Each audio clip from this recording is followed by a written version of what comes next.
Hello, this is the Demographics Decoded podcast with me, demographer Simon Kuestenmacher. And me, Michael Yardney, property and wealth creation expert. And this is the podcast where we unveil the trends shaping our futures. And today we're going to be talking about the world of millennials, a generation often in the spotlight, yet frequently misunderstood. Now, this is a continuation of the series where Simon and I are looking at the various generations, as we believe this type of information is essential, whether you're an employer, an employee, a business owner wondering what your potential clients want or need, or as a property investor wanting to understand the needs of the different generations. Now, born between 1980s and the 1990s, millennials have grown up at a time of rapid technological change, economic upheaval, shifting social norms. Now, they've been labelled everything from entitled to entrepreneurial, and the impact on the workforce, the economy and communities, in my mind, has been profound. But what's the real story behind these headlines? So whether you're a millennial yourself, maybe you're working with them, or just curious about what makes that generation tick, stick around for the next half an hour as Simon and I decode the many layers of this often misunderstood cohort. Simon, I'm excited to dive into this topic with you today. It's going to be great fun, and full legal disclaimer, I am just a millennial, so born in 83. I just slide into the millennial cohort, so there is a bit of self-confession in this presentation today. Just like I felt self-conscious when we talked about the baby boomers a number of weeks ago. So I get that. So let's start with that then. Well, who are the millennials? When were they born? How do you become a millennial that sometimes is also called Gen Y? Would that be correct? Exactly, yeah. So just by the idea of every 18 years assigning a new generation to our framework, millennials are born from 1982 until 1999. Just roughly remember them as being kids born in the 80s and 90s, and you got the millennials right. And that means that millennials are the kids of the baby boomers. That means their whole upbringing happened under the safe economic umbrella of a baby boomer household. Millennials grew up in households where, on average, they didn't want for anything. They had their basic material needs fulfilled. Their parents also never pushed them for anything. Their parents said things like, "I don't care what career you pursue. I just want you to be happy." And so with this upbringing in mind, baby boomers millennials just cruised through their high school years. And at some point after graduation, the tyranny of choice hit them really hard. This is fascinating, Simon, because I'm a baby boomer and my kids are millennials, and I just realised I'm old enough to be your father because you're the age of my kids, or three of my kids at least anyway. And that's exactly true. After the hardships that I had, or I felt I had, I was trying to make my kids' life easier. Exactly, and that is exactly the idea. What you get brought up. You get brought up with the worldviews of your parents. And quite a few of the implicit advices or explicit advices that you got from your parents are linked to their own experience. So as a baby boomer, when you entered the workforce, very few people went to university before that. So it's the first generation that goes to university at scale.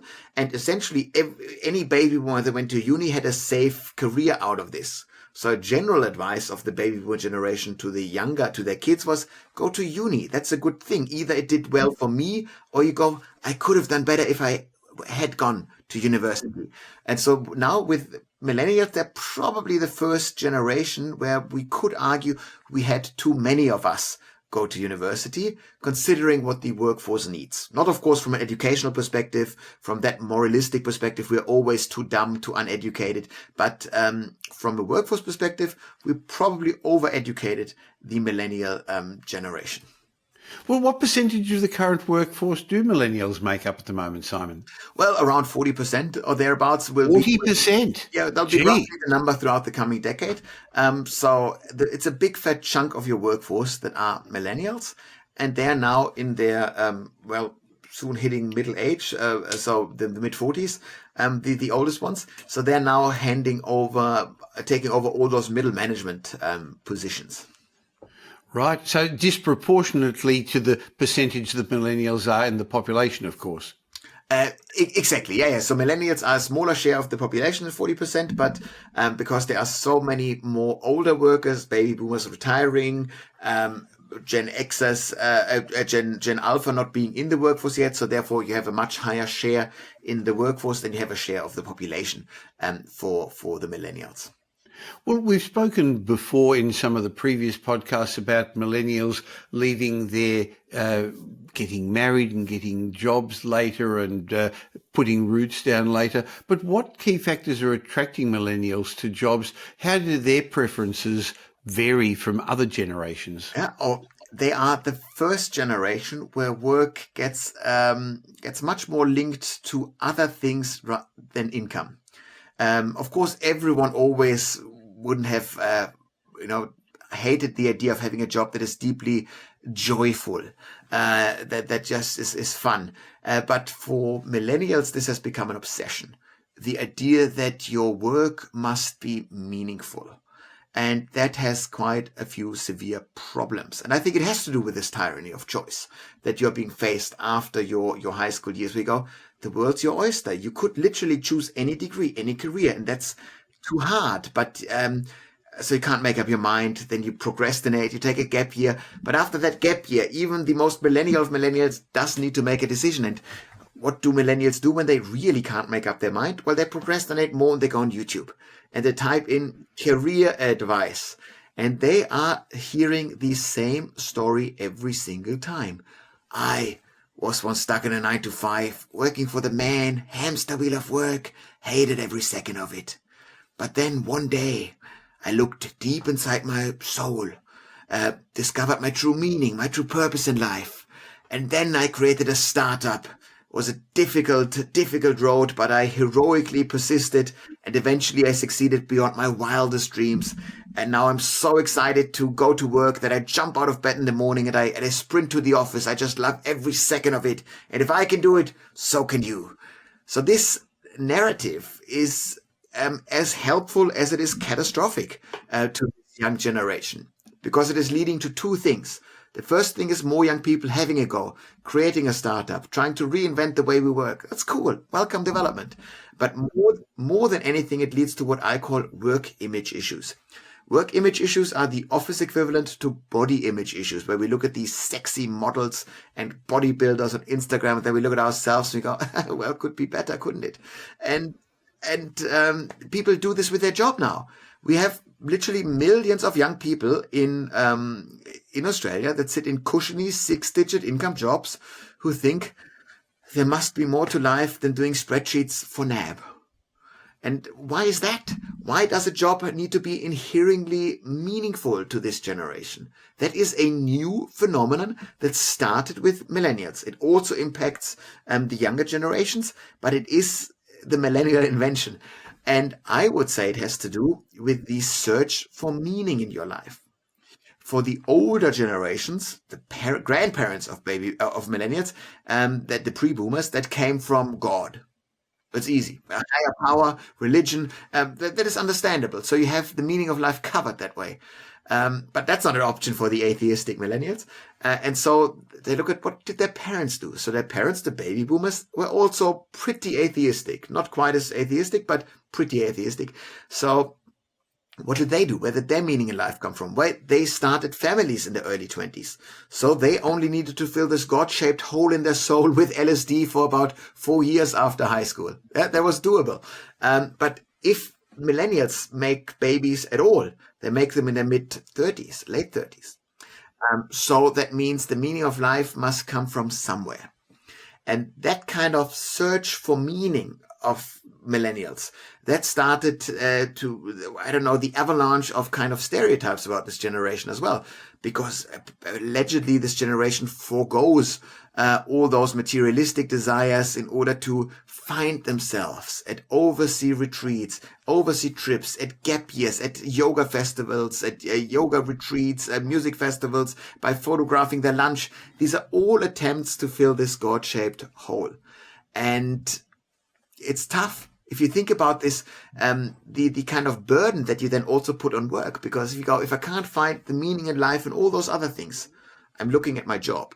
because I hang out there for 8, 9, 10 hours a day. Might as well make it meaningful.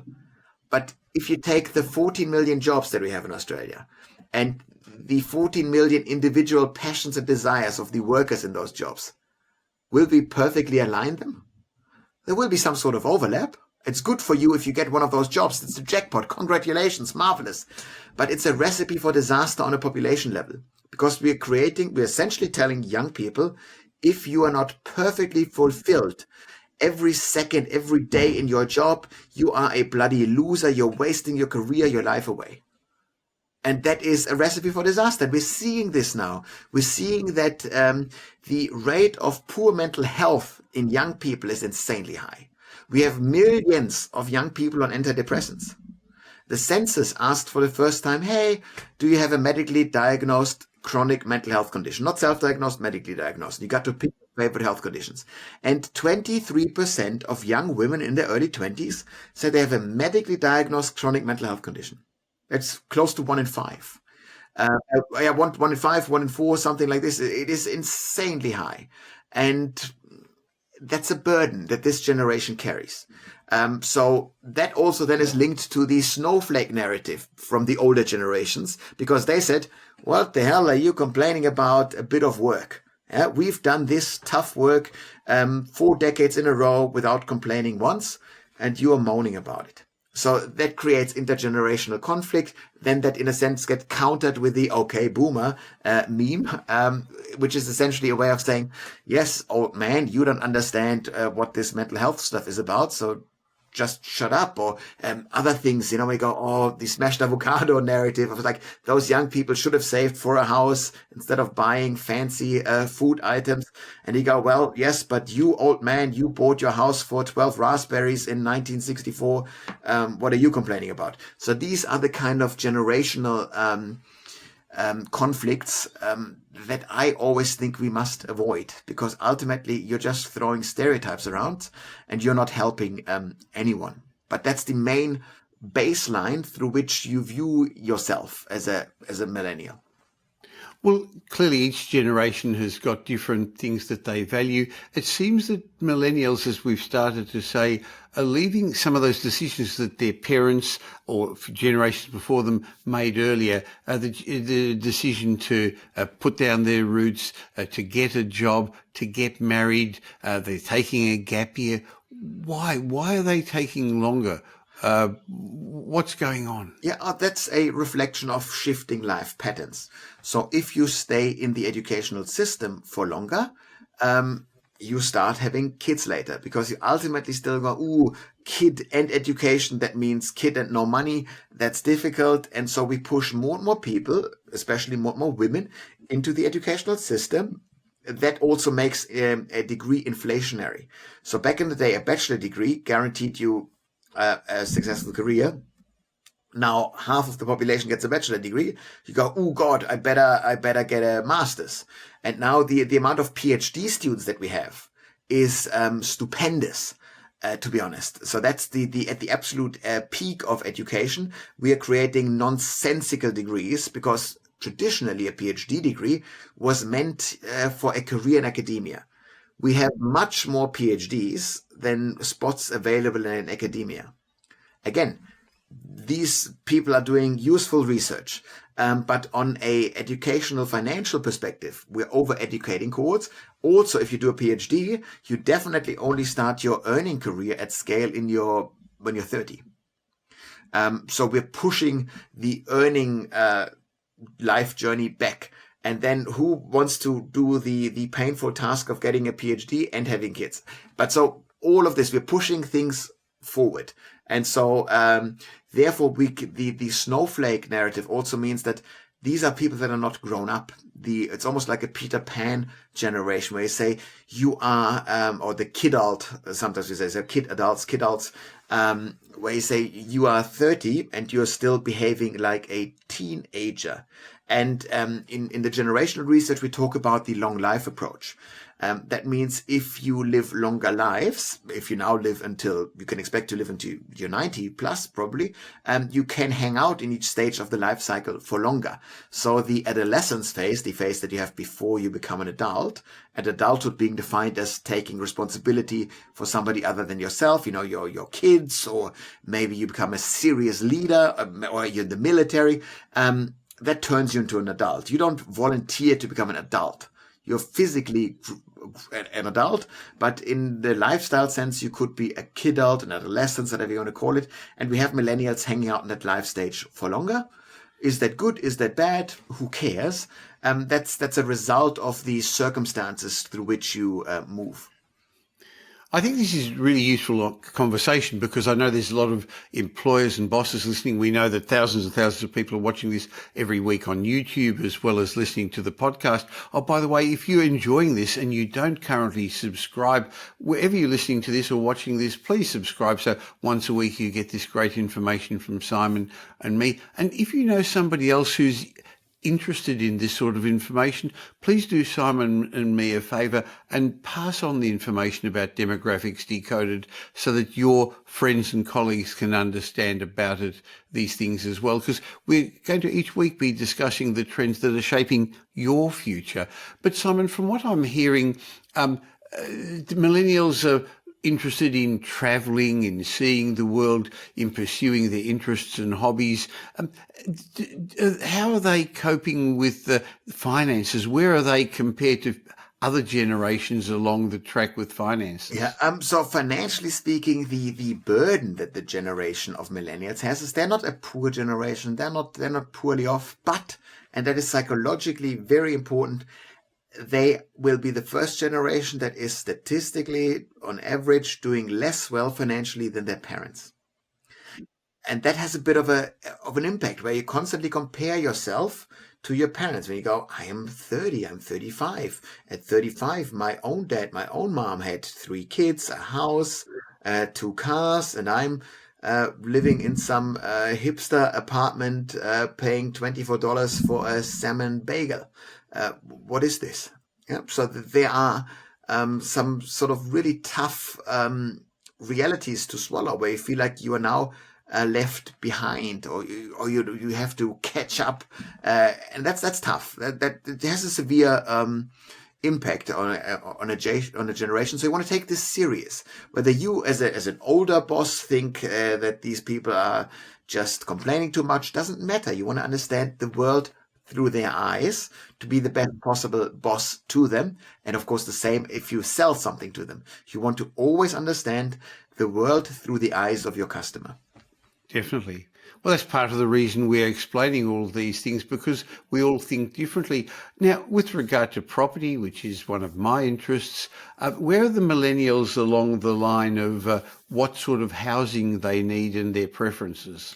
Absolutely. So millennials, through the long life approach, stayed into the rental stage, the pre-home ownership stage of the life cycle for longer. They would have done this even if housing was more affordable, by the way. That's just the reaction of you tend to buy a house when you are ready to settle down, when you're ready to form a family. Millennials do this later in life. The fact that housing is very, very unaffordable makes sure that millennials stay in the rental stage of the life cycle even longer and then become first home buyers even later. By sheer demographic dumb luck, the baby-making phase of the millennials started right around when the pandemic started. Coincidence, not related. So that means we are now, over the next 12 years, pushing the whole generation of millennials from the renting stage of the life cycle through the early years of family formation into their family-sized homes. If they can afford, they will buy a house. If they cannot afford, they will rent a large enough dwelling. But that is happening over the next 12 years for sure.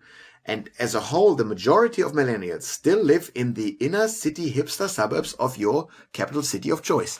And bit by bit, they're adding those 1.6, just under 1.6 babies now to their apartments. They become a bit cramped then, and then they move out to the urban fringe. because that's the only place where these family-sized homes are actually available. They can't move from the inner city hipster apartment to the middle suburbs, which is what their baby boomer parents have done in their early 20s when they started families, because the baby boomers are still hogging the 3 and 4 bedroom homes. They're not downsizing at scale. They're also pretty good NIMBYs, so they block development pretty well. And so the only place where housing is available, the right type of housing, is on the urban fringe. So for the next 12 years, we take all of the millennials from the inner city, we throw them on the urban fringe, and on the urban fringe, millennials will bit by bit hipsterize the outer suburbs. They will demand fancy cafes. These cafes, of course, now need to be much more child-friendly, have a bit of a playground, have a safe outdoor area where kids can interact with each other without destroying anything or being run over by cars or whatever. That is now what millennials do. That also means that millennials still have this desire to travel. But travel is increasingly expensive, overseas travels, with you have your 1.6 kids. So millennials will be prone in the next 12 years, well, a bit longer than that because you still have kids. So for the next 2 decades, they will be heavily interested in driving holidays.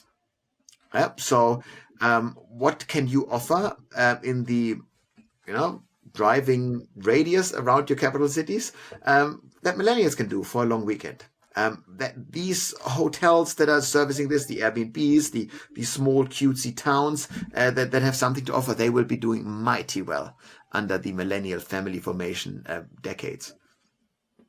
Interesting. So, Simon, we spoke a little bit before about what millennials want and how they learn about entrepreneurship from YouTube and see those stories of people who flipped hamburgers at McDonald's last year and now are multi-millionaires founding big companies. Are millennials inclined to go towards entrepreneurship, or are they looking more at career advancement in their professions? So they were at a higher rate than previous generations starting businesses. That's a positive development. And we know that there is a business founding cycle in the life stages. And so you tend to start a business again in your late 40s. Late 40s, 50 is a good year of founding because you then actually do have a lot of knowledge about your industry and you have an idea of what to do, and you then make the decision. So if I go into a top leadership position, I could earn $200,000, $300,000 in a job, but you go, well, I'm still working for somebody else. I think if I could do this as a consultant, if I could run my own show in whatever it is, I could earn more. That's the gamble that Gen Xers right now in this segment. Now soon it's millennials. So I think there will be a second wave of millennial entrepreneurship in about 5 years or so, 5-10 years. And that of course then means we're trying to reinvent the world of work again. And it's a good way of founding. Either you start with no idea about a business, about an industry, no detailed knowledge, with a good idea and nothing to lose in your early 20s. That's a great time of founding.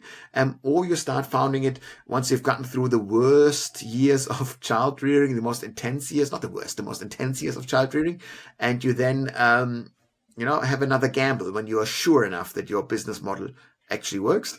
So that's, I think, there's a bit to come from millennials. What about technology? How are millennials using technology? I guess they've had it all their lives. How does it impact their behaviour, where they get their information from, their expectations? So millennials all had a mobile phone once they hit their formative years. So formative years starting 13, ending early 20s. So they all had mobile technology, but they did not have mobile phones. They did not have smartphones in their formative years. Smartphones only were introduced, at scale, 2008 onwards in Australia. So 2010, we can kind of view them as omnipresent.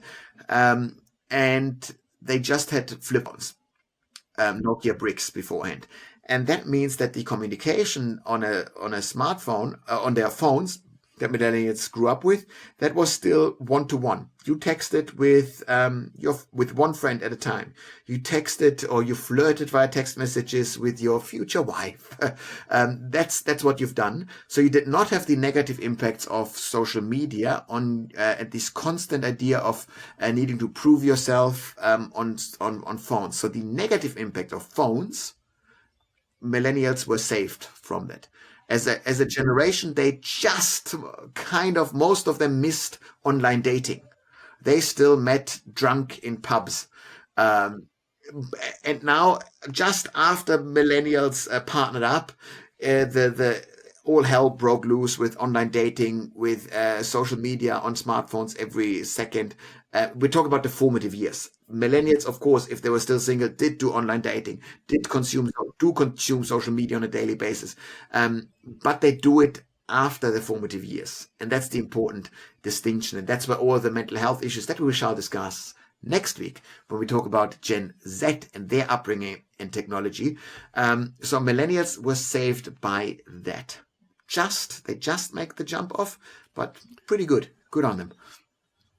Now, I've got a few more questions I'd like to ask you about millennials, but I think I'd like to just explain to people watching this or listening to this that if you find this sort of information valuable, if you believe this would be useful in your workplace, in your organisation, and I know, Simon, you also help do a lot of consulting to governments at different levels. If you'd like Simon to do a presentation for your organisation, I'll leave a link in the show notes to the demographics group, and you can have a chat with Fiona about booking Simon, because I guess that's what you do all day. How do you help companies and organizations, Simon? The two ways.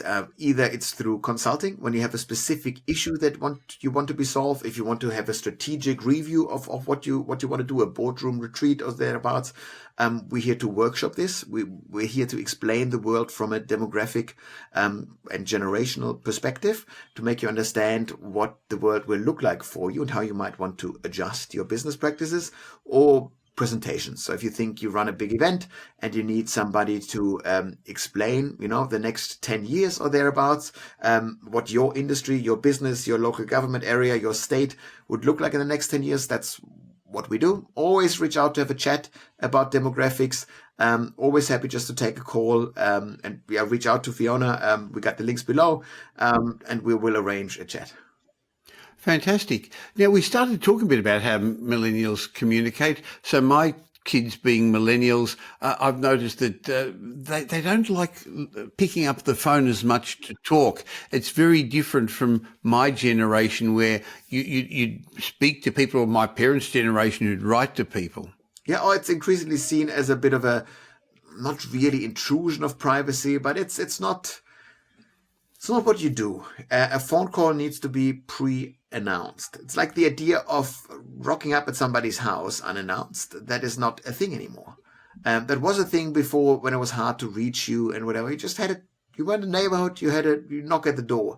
That is rare. That has gotten very, very rare. And sometimes people are happily surprised by it, because it comes so out of the blue. And they think of me. It's nice. But of course, that's a small thing. Ultimately, millennials schedule calls with them. They're like that. These are now, of course, people fully entrenched in the warfare of managing a family.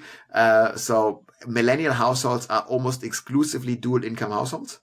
That means 2 incomes, 2 workers, and they are all having young kids bit by bit. So that means you manage pickups, you manage this and that. These are rather complex small operations, those households at the moment, with well-structured calendars, because millennials want to be very, very involved parents. That is a part of the parenting strategy. And that means you cannot be seen as just having your kids unsupervised or just the days of the kids of the millennials are very well structured. There's always an enriching activity planned, one after the next, and so forth. So that's part of the millennial idea of how to raise a kid. Be this the right way, be this the wrong way, that doesn't matter for our discussion, but that's how millennials think about their lives. So keep this into account when you force your millennial staff, for example, which is the vast majority of your staff, when you force them back to the office.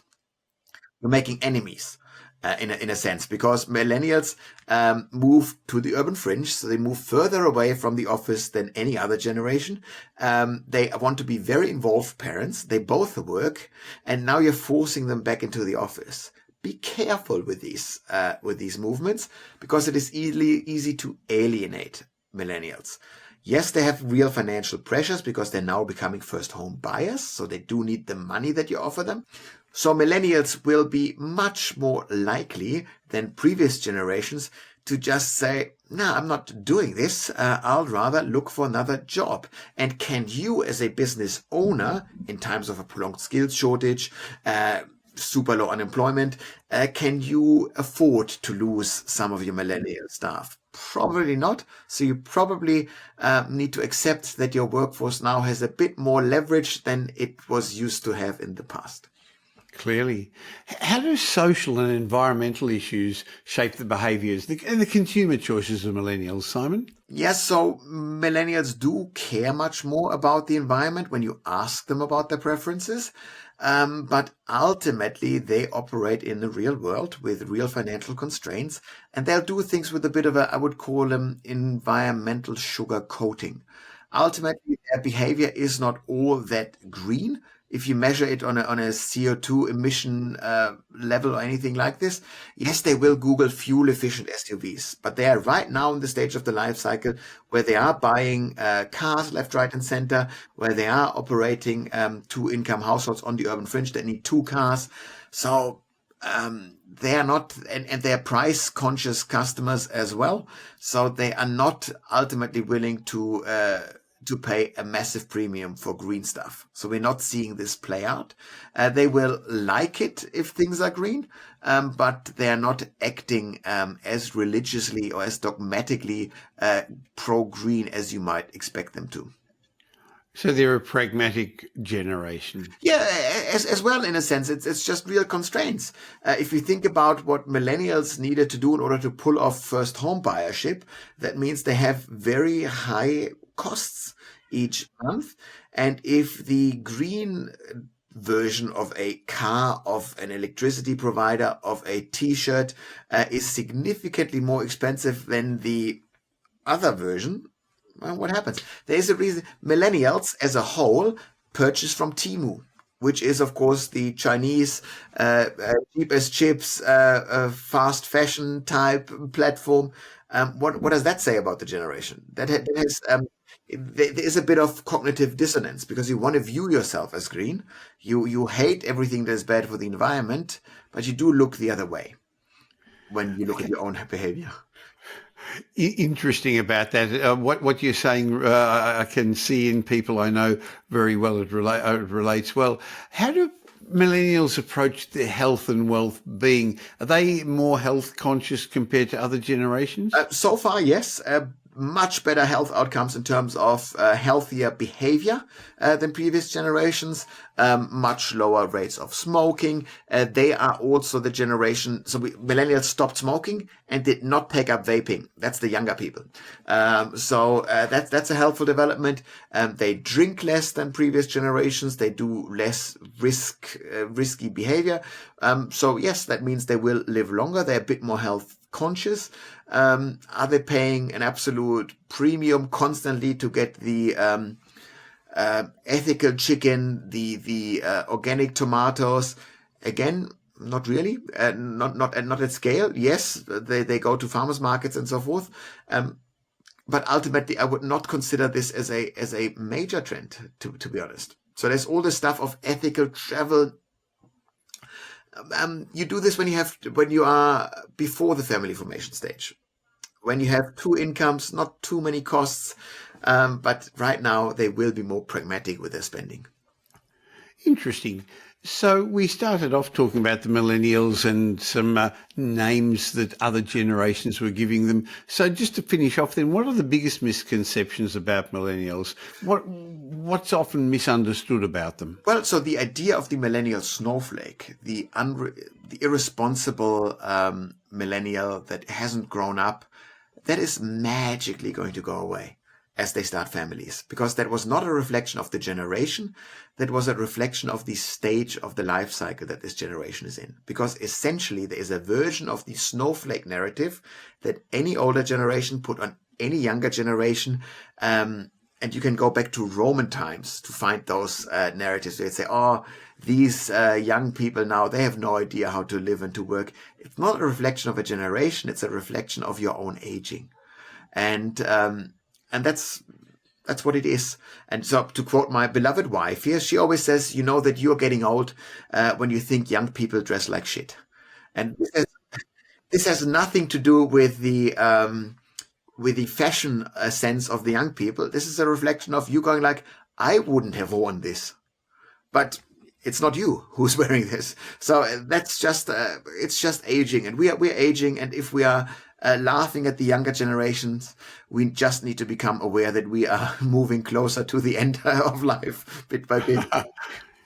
Well, talking about younger generations, that's what's going to be the topic of our next show next week, Simon. As we're working through this series, we talked initially about the research for generations. We discussed the baby boomers, the Gen Xers last week, this week the millennials. So next week, when we get together for the Demographics Decoded podcast, we're going to talk about the Gen Zs and the younger generations. I look forward to catching up with you then, Simon. Exactly. It'll be good fun. Thank you.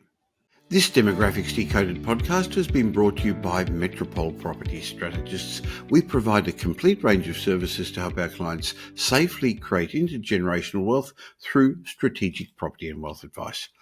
If you're looking to buy an investment property or your next home, why not have a discovery chat with one of our wealth strategists? Just go to metropole.com.au and explore your options. You'll find we're much more than just another buyer's agent. We provide a complete range of services, including property advisory, wealth advisory, home buying, buyer's agency, property management, renovations, and development management services. The team at Metropole will help you with frameworks that I've fine-tuned over 5 decades, and we've been helping clients with for well over 25 years. We're big enough to tip the scales in your favour, but still small enough to care. In between these Demographics Decoded shows, you can follow me on social media, and I suggest you also follow Simon Kuestenmacher. You'll find him regularly posting on all social media platforms. And thanks for spending the last little while with Simon and me. I hope you got some benefit from the show. And if you did, and you know somebody who may also benefit, please tell them about Demographics Decoded. There's a share button on every podcast app. I hope you're going to be doing them a favour, and you're definitely going to be doing us a favour, helping us in our quest to make as many people as possible aware of the demographic changes that are going to be shaping their future. And of course, if you don't currently subscribe, we'd love you to. And of course, any of the information that we've been sharing with you is general information because we don't know your specific circumstances.